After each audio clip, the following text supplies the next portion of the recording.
Hello YouTube. Today I would like to talk about how to put up a listing on eBay and make money. A lot of people are interested on selling some of their stuff on eBay and making money. Um, Maybe they don't know how to do it. Maybe they're afraid to do it because they have no experience. So I am here to give some advice about how to put a listing up and have a high success rate in selling your item. I have a notebook here with some notes, so if I look down occasionally, that's why, because I want to remember everything to tell all of you. The first thing you're going to need, obviously, is a eBay account and also a PayPal account, because PayPal is how you're going to get paid. So if you don't have an eBay account, go ahead, set that up. That might take a day for everything to go through. And also set up your PayPal account. Another tool that you're going to need, it's very important, is a digital camera, because you're going to need to take pictures of your item. This is very essential. People do want to see what they're buying. It's good to get a digital camera that's over 2 megapixels. It doesn't have to be a really expensive camera, just a camera that takes really good pictures, and you can upload it to your computer and then onto your eBay account.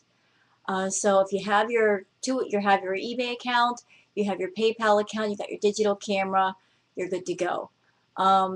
When you take the pictures of your item, take as many as you can, take them from every angle that you can think of, top, bottom, side to side, front and back. Um, Try to make the pictures as clear as possible. If the pictures are blurry or too far away, the success of you selling your item is going to go down, just because people can't see clearly uh, what they're going to be buying. So take some really good pictures. When you do the listing, there are many things you can do to put your listing out front. Spending like $1 more on uploading extra pictures, this is where you want to spend your money, because pictures are really, really important. People do want to see things. eBay does offer different options like highlighting your listing and putting it more to the front, but that costs a lot of money. I say that's really not necessary. You don't need all the bells and whistles on your listing to get it to sell something. A basic listing will do you just fine. Uh, where you're going to have to pay attention is how you put the listing, what you're saying in it. That's important too. So when you do the header, which is the title, you want that header to have as many key common search words as possible.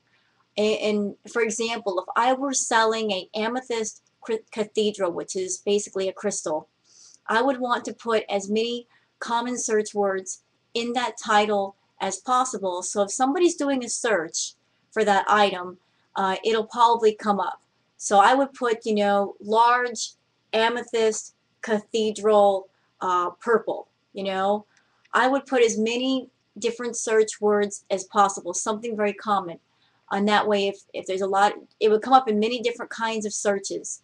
For your title, you don't get as a whole lot of letters. So you want to make, as many search words in that title as you possibly can.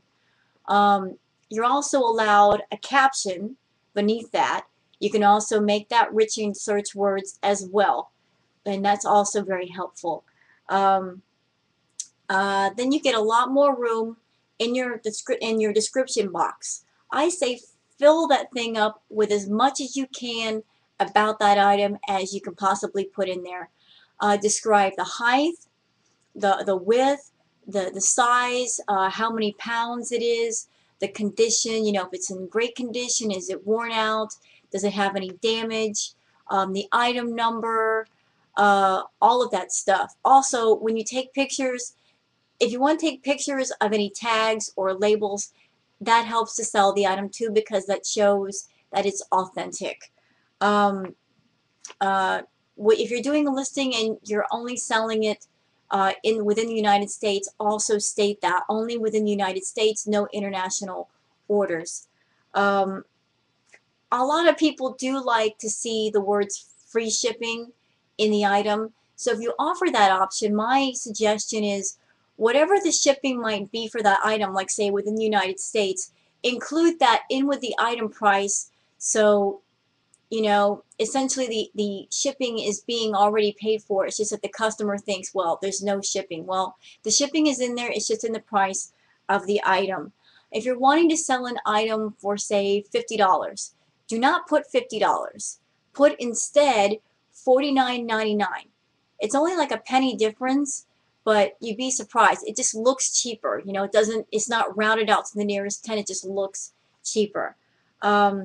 When you do a listing, just know this, that whatever you start your listing on, if it's a 7-day listing, it goes for that entire 7 days. When you start your listing, it moves to the back of the line because it's brand new, and it doesn't get pushed to the front until near the end of the auction.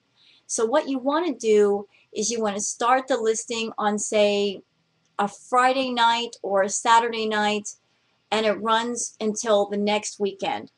And that weekends are the best time to start listings because that's when people have their money. That's when they're off work and they're more apt to be at home and looking at the computer. Um, so you start on one weekend, you go to the next weekend, and that will up the chances of your item being sold.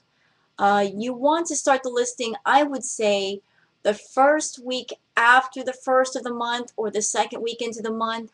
You do not, and I repeat, you do not want to start your listing near the end of the month, near the 1st or the 31st, because that's the time when people are the most broke.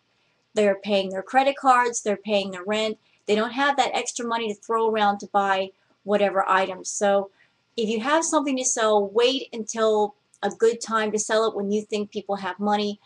And also do not wait until a holiday where money's being spent like Christmas or right after Christmas because, again, people are broke.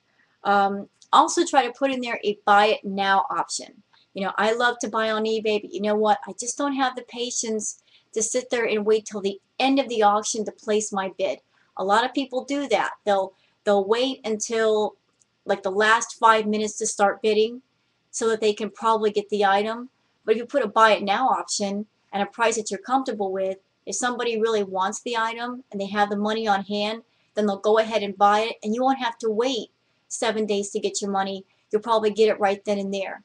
So a buy it now option is good to put in there because you get paid faster, and whoever really wants to buy the item, they're not, having to miss the end of the auction when everybody's just bidding like crazy.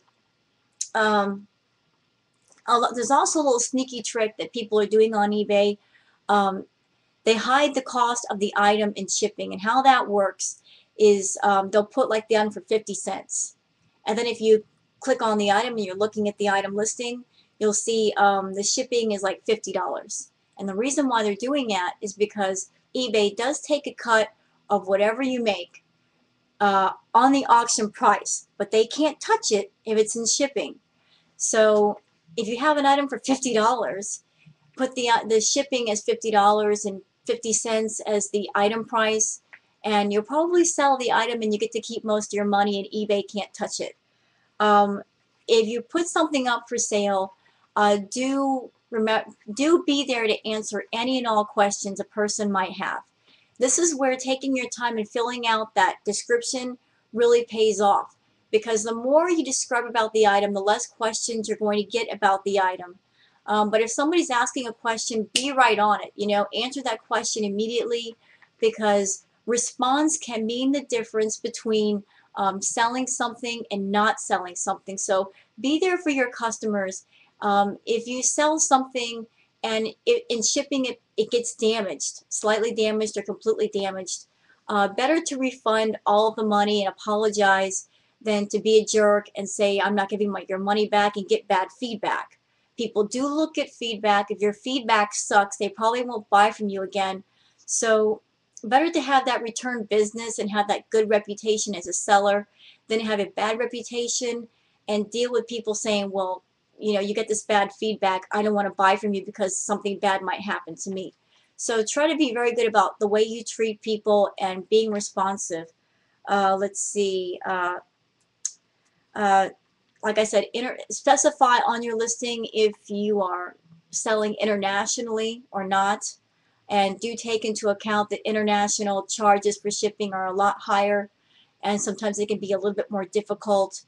If you're going to be a serious eBay seller, you need to be on top of your listings. Take the time, fill out those listings, put in as many pictures as possible.